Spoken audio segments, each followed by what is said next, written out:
Well, hello everyone, and welcome to the very first episode of the podcast or the series. I have no clue what this is going to be, but it's going to be a series of interviews where I bring on amazing people who have successfully transitioned from sales to CSM, and also CSMs who have been in roles for a good couple of months now, just so you can get a feel for what it looks like to be a CSM. What are the expectations? What are some of the challenges? And you can prep yourself for your next interview and your role.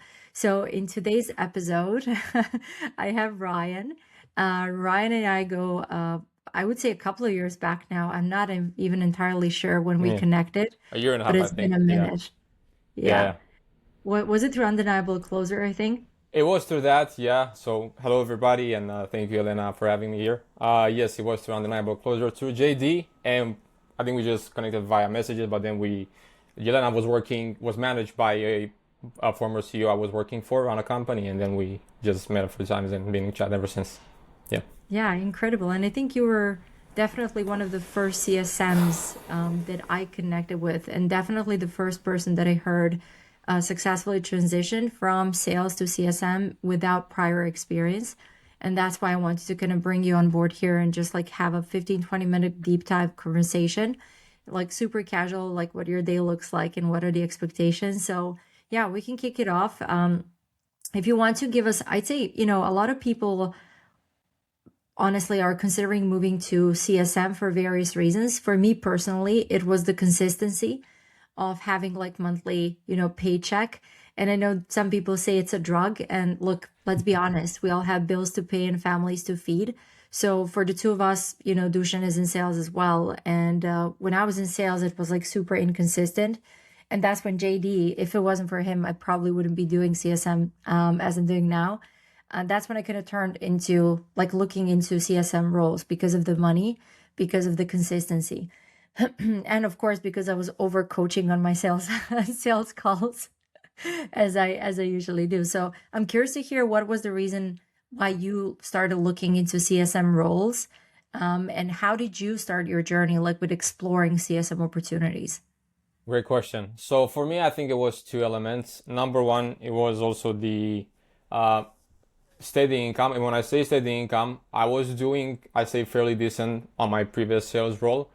So I felt if I haven't have to work as hard for that type of income coming in with a CSM role, I think that would be something that would have been complementary. And again, to preface this, I was able to end a pretty decent role, CSM role, which like base salary is not average from, let me put it that way. But that was one thing. And in the second side, another factor, I had a few things going on in my personal life at the time, which for like the past 3 months before I landed my role as a CSM prohibited me to perform to my best abilities. Let's just put it that way. So those two things kind of mixed up. I feel like now would be a better time to make this change. And I was in sales for almost 3 years. Did pretty much all forms of appointment setting, so DM setting, phone setting, triaging, and also my last role was actually a cold calling role, which I did for 1 year almost, a B2B position, by the way. And I feel like, time was up on that end, and it was either CSM or closing. But again, because of the things going on at the time, I felt CSM could be a better pivot, and ultimately it was a good decision. So those were the two factors that kind of prompted me to join the CSM field. Incredible. Yeah. 1 year of cold calling. Like Yeah. you have built your character like fair freaking play to you. I was talking to Dushan the other day about it, and he's like, Jesus, I think I would like shoot myself in the foot if I had to do more of the cold calling. It's like the one thing no one likes. Cool. So, yeah, like how did you start exploring CSM positions? What would you say to someone who's like, apart from like getting external help with recruiters, like what I'm doing right now, I'm placing CSMs. So I'm on the hunt for like opportunities. So what other ways do you feel, what should people do when they're looking to get into CSM position, and what helped you get into one? So I'd say two things. And first of all, when it comes to how to look for position, like for not just CSM position, but really any sort of high ticket position within the high ticket sales space, there are like four main factors you can look at. Job openings. So like job openings, you can look on any sort of job search website. Recruiters, you can connect with LinkedIn, Facebook, etc. And then you have the networking and referral side of the thing. So you'd want to kind of have an element on each four things to maximize opportunities. And the job opportunities and recruiters is essentially you doing outbound, like you connecting with recruiters, applying for position, like putting yourself out there. And the networking referral is something that usually can come inbound in the sense of if you have a good social media presence, which by the way you can develop, will come in through you making posts, joining Facebook groups, joining sort of any sort of like communities where other people are who are already doing the type of role you are, and you can make posts, message them, interact with them, meet on one-on-one meetings like this to kind of build good connections, which ultimately can lead to further round opportunities. In again, not just doing that, but doing that as a chance of providing value. So I learned this from JD. You always Yeah. want to provide as much value on each interaction to the person because you never know how an opportunities can come about. So I would say when it comes to looking for a position, there's like these four elements you can always put in daily output in. So you could be applying for 5 job openings a day, message 5 recruiters a day, and then make 1 or 2 Facebook posts, 1 to 2 Facebook requests or LinkedIn requests, and just send out a few messages. If you do that every day for a longer period of time, you can create more opportunities for your hands. Now, the second thing I wanted to point out, I did that more so on the sales side of things when I was doing sales. The position I'm currently on came through a referral. So I worked on a company. This was a year and I think 4 months before I joined this role as a CSM on a B2C company, biz op opportunity. And I worked there with a person who was also from my country. I'm from Romania, by the way, the Eastern Europe side. And we stayed connected. And he essentially left that company like 6 months after I left on, and then joined this company, which I'm currently him and we're both on. And there was a job opening for a CSM position, and I didn't even like ask for a referral. I just told him that, hey man, I left my offer. I'm looking, for something new. He referred me to his manager, and when I say he referred me, I mean he put in a good word to her, like, hey, I know somebody who might be interested. And then the manager, reached out to me saying if I could like send her an intro video. And doing sales, I'll try to be short here. I did like an hour of video recordings. I tried to find the best scripts because I never worked as a CSM again. I just did sales. So this was something new to me. And I recorded 90, I think it was 2 minutes video, actually, intro video. I sent it to her. And she didn't get back to me after like she came back to me in like 4 days. After 3 days, I was like, yeah, this wasn't it. Maybe next time. And she messaged me, hey, I watched your interview video. You have a very interesting background. Let's connect. And she had me to connect with her on a one-on-one meeting interview. And I booked it for, I think, 6 days afterwards. And what I want to point out is, as my friend did put in a good word for me, which kind of eased off the entire interviewing process, because he put in a good word for me, I'm expected, or he would be the manager on the other side expected me to be actually good. So if I were to like meet with the interviewer and do like a trash job, not only will I not get the role, but also I'll make bad of my friend, right? So once I booked in the interview, I then had to prepare for the interview. And I don't want to just repeat that line because I want to speak too much. This company I'm working for is in a field I have had some experience with, meaning I did we essentially help people transition to the data field and then high paying position within the tech department. So that's kind of what we do. It's a B2C offer. I did study coding, a bit of elements in college, but I haven't necessarily worked in the field. So it was something new for me as in terms of working. But I essentially deep dive and prepare for the interview. And there was 4 things I structured my preparation process in. And this is from JD, by the way. So JD, if you're watching, thanks for that. You essentially want to put yourself in a good mindset and try to figure out that this is essentially this is like a mental preparation. Is you have nothing to lose, you just have to gain. Second of all, the actual interview prep. So deep diving the company, looking for employees, looking for keywords, traits, values that they value within their ecosystem of employees. And then essentially try to figure out some answers that will be coming up potentially in the interviewing process for this role, and try to like role playing, come with answers prepared ahead so you know what they will be like. And then finally, it was the interview itself, the third element, which you want to know you want to be in a relaxed state. You want to, make sure you're keeping eye contact, active listening, paying attention. And also the fourth element is follow-up question. So just a quick recap, setting yourself in the right mindset, preparation, researching the company, diving everything you can find about the position, making sure you're performing on the interview itself, and then the follow-up questions element. And I essentially I took like 3 days. I remember the interview was on Thursday, Monday, Tuesday, and Wednesday. I spent like 3 hours each day just deep diving the company, trying to each day prepare myself in the right mindset.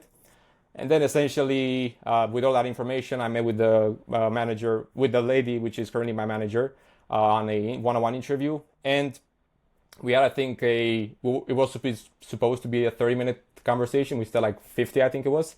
And I think the last 20 minutes were just us having like a conversation because, Yeah. and again, I wouldn't say I performed excellent by any means. There was a few areas that could improve, but she said at some point, like, well, I'm not sure what else to ask, I mean, you pretty much answered everything you needed.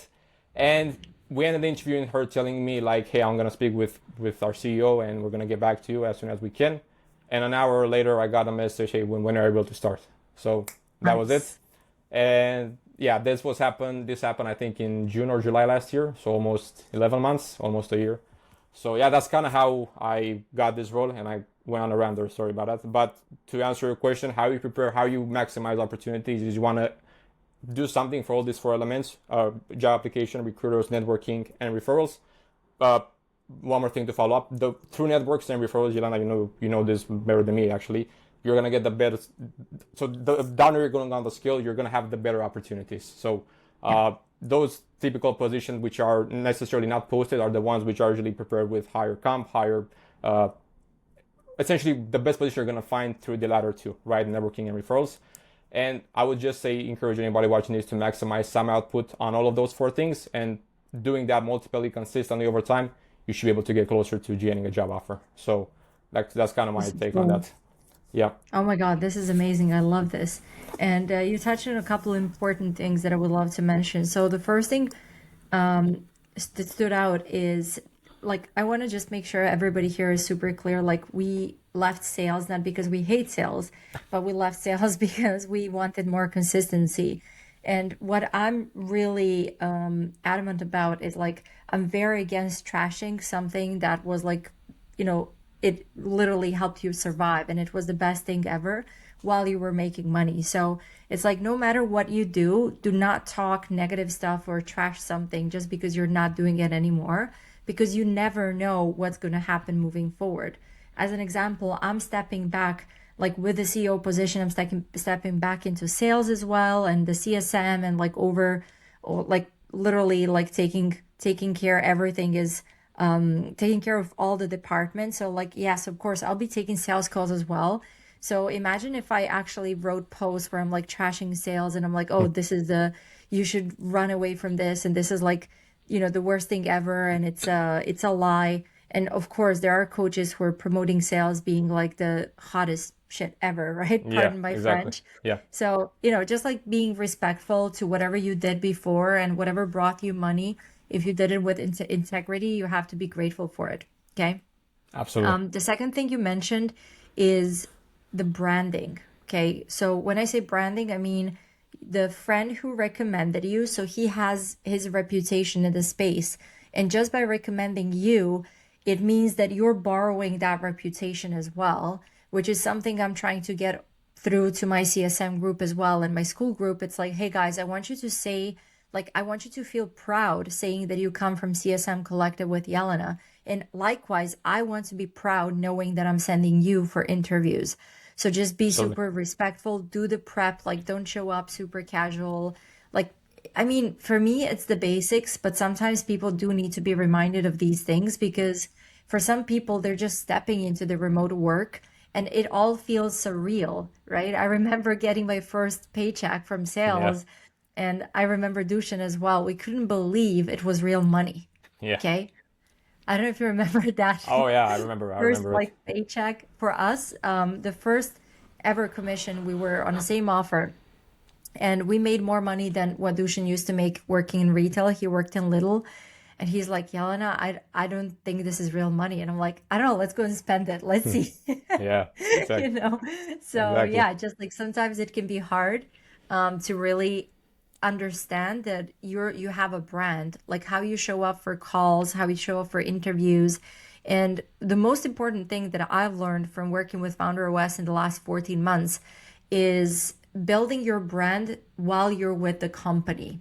So the way you show up for coaching calls with clients, it actually opened doors for me, unintentionally, unplanned, but people remembered me and they came back to me afterwards and they referred me to other opportunities without me even asking for it.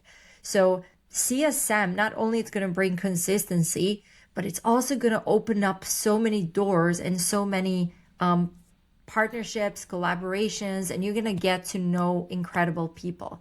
I think that was my biggest lesson from like being in CSM world. So yeah, I loved how you showed up and you did your due diligence as well. Sometimes we can all get lazy. I'll be Yeah, honest. Like there were times sure. when I just jumped on an interview and I'm like literally Googling 5 minutes before, Yeah, like who the hell are these guys, right?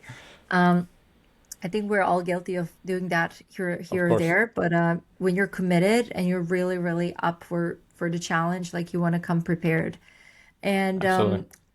what else did I want to mention? So it was the sales. Yes, let's talk a little bit about the compensation the last couple of minutes here, because I think that's also super important for people to have realistic expectations. Because I've heard incredible stories where people are promising the dream of like 15K per month, 20K per month. I'm like, sign me up, right? Yeah, Where are these exactly. opportunities? And maybe it's just me because I'm just starting in the space. I mean, starting, I've been here for a couple of years. But in Yeah, terms of recruitment, I've been here maybe for like 6 months now, and I haven't seen a single role, bar that one that we mentioned with yeah, Charlie, right? That was like 20K OTE. So I'm curious, like from your experience, then I'll share my experience, but people know it more or less. What have you seen in the space? What are the realistic expectations? And yeah, just like give them heads up. for sure. So in terms of compensation, different companies have different ways of incentivizing their CSMs. Obviously, I'd say most cases, I think you can agree to this, Elena, is going to be a base salary in addition to getting some commissions from an upsell, a cross sell, which is, by the way, expected for you to do as a CSM, and also reviews from clients. Now, I want to say something specific, but for people watching, what I've seen average in the terms of the last maybe 1 or 2 years for a CSM position, you're looking at base salary, and I'm not just like in like entry level. Parenthesis here. I had no experience in CSM, but I had some sales background that like could accumulate for that.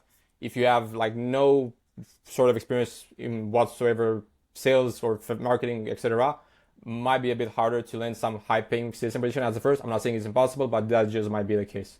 Circling back to my point, what I've seen average for like CSM roles is been between 2 to 4, maybe 5K. That's kind of what I've seen average industry salaries. I did see a few openings above the 5K range, but in terms of like what you were mentioning, Elena, like 12, 15K positions, I've only seen one as of far.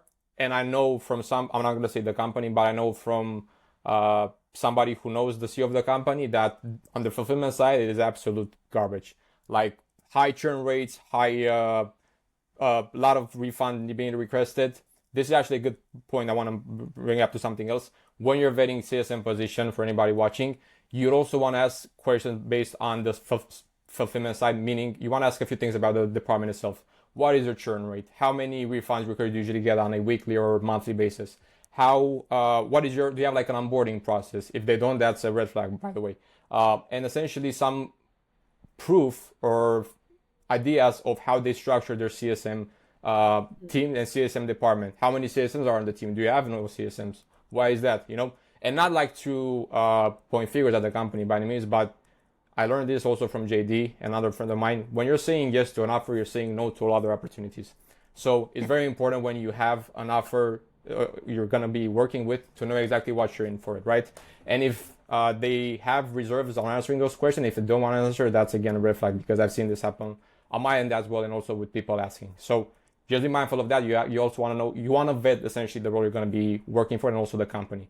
Now, circling back to the compensation discussion, average from what I've seen is between again 2 to 4K as a base, potentially 5K. On the lower end, if it's like an entry level which requires less experience, potentially on the higher end if you have some sort of CSM experience or have worked previously in the high ticket sales field.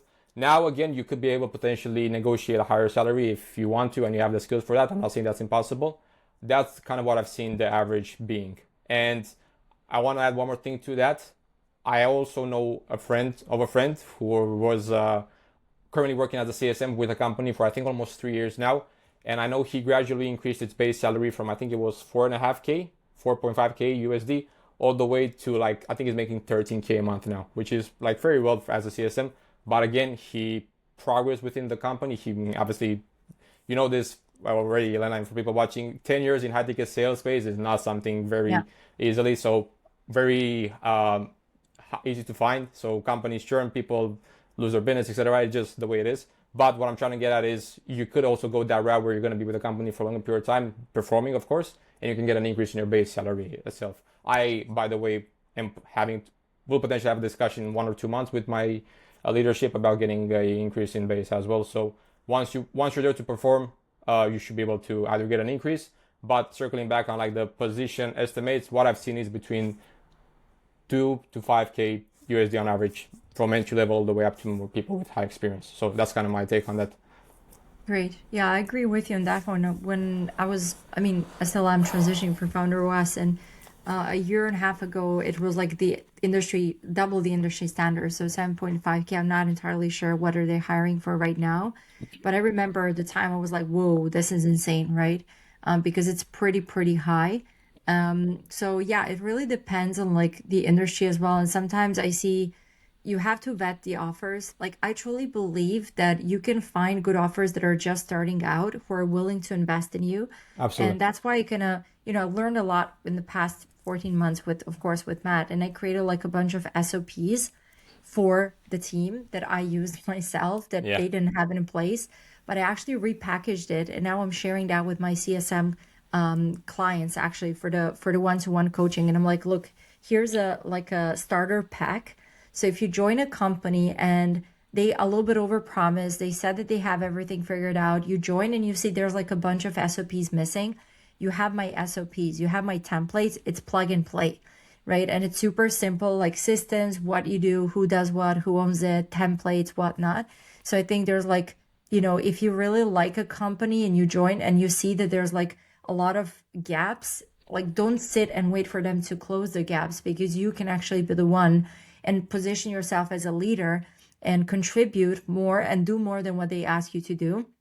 That's actually one of my favorite things. There's a book called The Science of Getting Rich by Wallace D. Wattles, right? And Yeah. he says that, we get rich by helping others get what they want. And also, you want to do more than what you paid for so you can be paid for more than what you actually do. And I truly feel like I'm in that stage now with like stepping away from CSM, which kind of leads me into the last question. Like I decided to move away from CSM unplanned. It just came. I believe in divine timing, Yeah. boo boo, right? But yeah, things happened. I decided to actually leave the CSM and move into the COO slash head of delivery and success, Yeah. because I feel there's growth, right? And this is a company, a lot of people think, oh, you're crazy. You're leaving such a big systemized company like Founder OS, and you're going for something that's pretty much like a startup. They started in August. Their best month was 100K. It's just the founder and two DM setters. But I'm like, you know what? It's worth the risk because I built my consistency. I built my cash flow. I have the money. The house is almost finished. I don't Yeah. have to have that like, oh, I have to have this money coming in. I have a very good base, but on top of that, it's like there's going to be more. The more I do, the more I get, right? But it's like with Founder OS, I did a lot more than what I was paid for. So I could establish myself in that company, so I could play around with my calendar, do whatever I want to do, right? So it's like you build yourself as well with the company, and you position yourself as a leader, because that can determine later on how they see you, right? Absolutely. Not necessarily, unfortunately, some companies won't care, and that's okay, but it's your job to deliver as much as possible.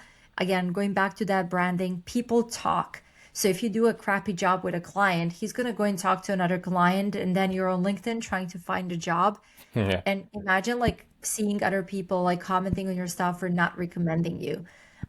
So that's like super, it's something I learned from JD as well, personal branding and documenting the journey so you can actually open up more doors when time comes. So with that being said, let's wrap it up slowly. I would love to hear life after CSM. What would you like to see happen for you ideally? You probably enjoy the role, but I'm curious, like, have you thought about what the next steps could be for you potentially? Yeah, that's a great question. And also something I guess I don't have a specific answer at the moment. However, I do have some option I'm thinking of as well. I would say this. So when it comes to the high ticket sales field, I mean, you and me both have Excel sales experience. And you're also mentioning about not blasting the sales word previously when you're looking to join in the CSM field. Your brand, essentially, when you're speaking with anybody or trying to persuade somebody on anything about anything, that's a sales conversation. So even if you see it or not, you're doing sales, right? It's just that you're doing it badly or poorly. So the sales field, sorry, the high ticket sales field, I think is something I will still see myself potentially being forward for the next coming years. As in terms of what position, I do like the role with our current company, and I want to continue to drive and perform and deliver results. What will be the next step? I'm thinking either a mix of what I'm currently doing, CSMs plus sales. By the way, this is another parenthesis I'm still opening. Yeah, on the CSM role, you're going to be expected to do some sort of back-end sales with, upsells, cross sales, different packages, things like that. So that was something you're also going to be doing as a CSM, will be expected to you at some point. I've had some experience on that end. I was able to deliver some nice results. But what I'm trying to get at is I'm still doing some form of sales in my current role as a CSM position. So I'm trying to see if I can get in more of a leadership role with my company, or have some sort of take on different new people who come into the company as a CSM, or I don't know, maybe some operational expert, if that might be the case. And if not, potentially looking at what other options are there outside of, not just maybe high ticket sales, but also any sort of field where company needs some sort of professional on the operational, sales, or CSM side. Either of three, I'm open to learning more. But again, it's not something I really have a decision upon yet. But I'm definitely thinking it still be in some space of another in the high ticket sales field. But again, I think what I'm trying to focus right now, honestly, Elena, is deliver as much results as I possibly can. Also documenting that journey. Just a pro tip for people who are looking, even if you're in a sales position or in a CSM role, you always want to either screenshot or like track something, proof of you getting in sets, making sales, cash collected, revenue generated. In my case, as a CSM, testimonials, clients speaking nicely about me, thanking me for our time together, coaching calls, etc. Because we're going to be looking for a position. The best proof is literally that. I had a friend, this was in sales, so not in CSM, but I had a friend who was interviewing with a company. This was like a month ago. He had an interview coming up, and the manager asked him, the recruiter who was going to be meeting with, hey, do you have any proof of your experience? And he literally sent him a link to his Drive folder where he has like all sets, referrals, etc. And I think it was 2 hours before the interview, the guy told him, hey man, I don't think we need the interview. When can you start? So that's essentially, that proof can do the hard work for you in the long run. So try to get as much proof of your work, be it as a sales professional or a CSM, whatever field really. And that was going to help you serve a lot in the long run. But now back to my point, what it will be like in the next future, I'm not sure. I'm hoping we'll be still with my current company and potentially moving into some of a leadership position or etc. Or have some impact on the company in different departments maybe. But if not, I'm open to maybe exploring some different options. Also, of course, on the mixture of fulfillment / sales side. So that's kind of what my mindset at. And again, I'm still trying to figure out a few elements. Great. Yeah. Sales is your superpower. That's actually one of the topics I want to write about. A lot of people think, it's going to be hard landing a CSM offer because they don't have like hands-on experience. But the truth is, and I talk about this in my Skool group as well, it's like transferable skills and how to sell yourself. Because I spoke to a CEO the other day. It's been a couple of weeks now. I actually successfully placed one of our CSMs from Skool on his offer. And he said, you know what? We actually prefer someone with sales experience and no CSM experience than vice versa, because it's much easier to kind of, train a sales pro to do the CSM stuff, but it's very hard to teach sales and that mindset. So that's a great reminder of like, you still want to have that sales mindset when you're jumping on coaching calls. I still have the same, like I always have like the structure of a coaching call, like discovery, what have you tried so far? Here's what you have to do. And then handling objections, like, do you feel there's any reason you shouldn't see, results, or is there any like bottleneck you might be experiencing if you try to take my advice, right? Absolutely. So yeah, it's amazing to kind of hear your story, and I hope a lot of people learned a ton from this. So Ryan, thank you so much for your time. It's been a pleasure, and I know this is not the last time we're going to have a conversation like this. And hopefully guys will have some questions. I'm going to post this on my YouTube channel, and then I'll share it to Facebook just because it's a little bit longer. And then we can take some questions in the comment section as well, guys, if you have anything. I'll put the link to my free Skool community for CSMs, for sales pros transitioning, and we can meet up there as well. If you have any questions, shoot me a DM and add Ryan on Facebook, connect with him, like his posts, get his personal Yeah, branding. I need to work on that myself. So I'm speaking inclusively when I was telling about the branding side. So yeah, yeah, Yes, yeah, yeah. So now it's public. You have to do it yeah, now. yeah. Exactly, exactly, exactly. For sure. Awesome. Thank you, Ryan. I'll let you go back to your coaching calls, and thank you so much for everything. Awesome. Thank you, Lena, for having me, and I hope this session was valuable for the people watching. Beautiful. My pleasure. Awesome. Have a Okay. great day. See you Cheers. guys. Bye bye.